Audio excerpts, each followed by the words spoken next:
RS 2025 का prelims आज 12 बजे से लेके 3 बजे के बीच में हुआ।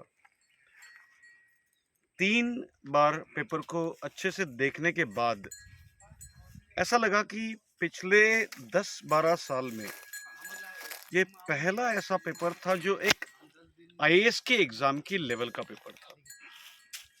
उसका कारण यह है कि जिन टॉपिक्स पे सवाल पूछे वो तो नॉर्मल राजस्थान जी के एप्टीट्यूड, हिस्ट्री, ज्योग्राफी, पॉलिटी इन पे था।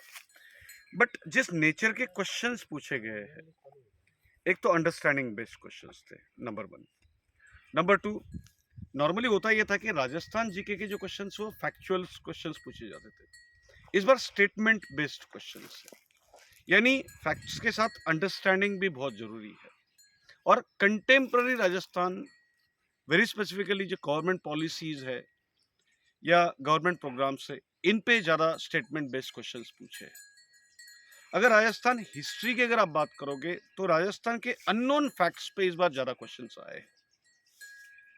दूसरा, अगर आप इंडियन हिस्ट्री की बात करोगे तो सरप्राइजिंगली इस बार इंडियन हिस्ट्री में एंशिएंट इंडियन हिस्ट्री के जैनिज्म, बुद्धिज्म, इन पे क्वेश्चंस बहुत अच्छे पूछे हुए हैं और टफ पूछे हैं।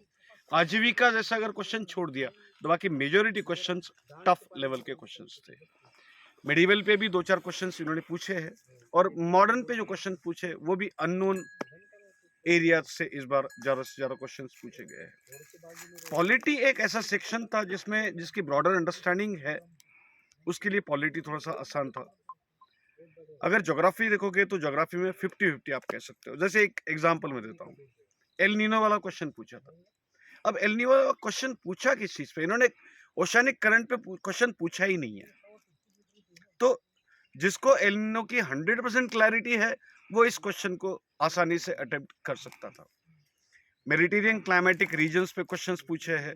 दो ऑप्शंस डायसी दे दिए, एक कैलिफोर्निया का दे दिया, एक साउथ अफ्रीका का दे दिया। अब कैलिफोर्निया के कोस्टल एरिया में भी मेडिटेरियन क्लाइमेटिक कंडीशंस है, तो यहाँ पे भी इन्होंने थोड़ा सा कंफ्यूजिंग फैक्ट पे क्वेश्चन डाल दिया है। अगर हम इकोनॉमिक्स की बात करेंगे तो इकोनॉमिक सर्वे, बजटरी प्रोविजंस, इस पे ज्यादा से ज्यादा क्वेश्चंस पूछे हैं। टर्मिनोलॉजी पे क्वेश्चंस पूछे हैं।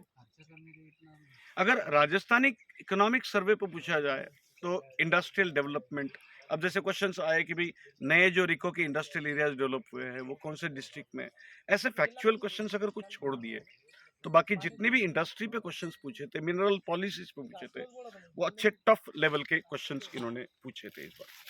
ठीक है। राजस्थान कल्चर, मुझे ढूंढ के भी क्वेश्चंस मिलना मुश्किल हो गया था, जो कि हर एक स्टूडेंट का एक परफेक्ट एरिया होता है। दूसरा, राजस्थान ज्योग्राफी पे भी ठीक ठाक क्वेश्चंस थे और इजी लेवल के क्वेश्चंस थे। एप्टीट्यूड वाला एक एरिया ऐसा था जिसमें reasoning based questions, easy level के क्वेश्चंस थे। मैथमेटिक्स मुझे भी ज़्यादा आता नहीं है, इसलिए मैं उनको ज़्यादा एनालाइज कर नहीं पाया ढंग से। करंट अफेयर्स,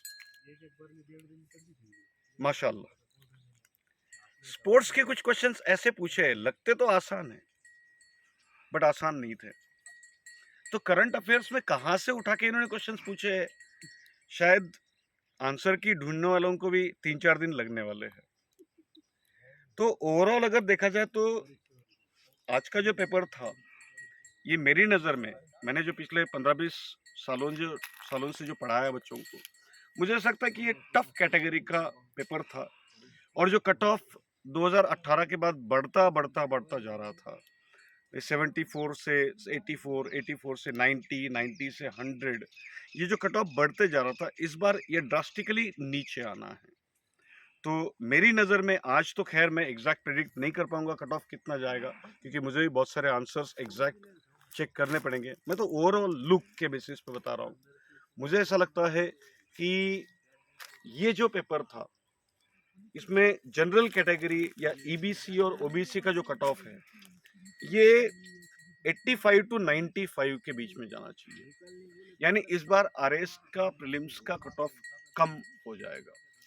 तो जिनका भी 85, 90 या 90 प्लस स्कोर है, वो अपनी मेंस की तैयारी शुरू करे, ज़्यादा टाइम वेस्ट ना करे। Thank you.